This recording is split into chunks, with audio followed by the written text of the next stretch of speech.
Jennifer Shah, a cast member of Bravo's Real Housewives of Salt Lake City, was sentenced to 6.5 years in prison for running a nationwide telemarketing fraud scheme.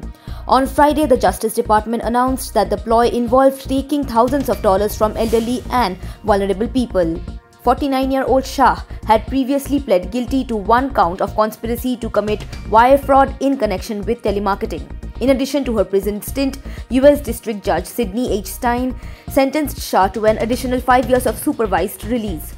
Stein also ordered her to pay more than $6.6 million in restitution and to forfeit $6.5 million, 30 luxury items and 78 counterfeit luxury items.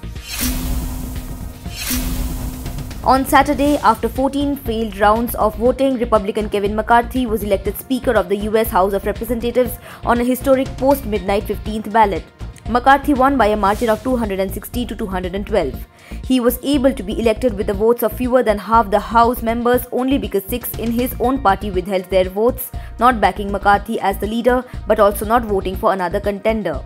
The Republicans had been witnessing infighting as McCarthy failed to win a majority in multiple ballots. As per reports, Chinese fintech giant Ant Group's founder Jack Ma will give up control of the company.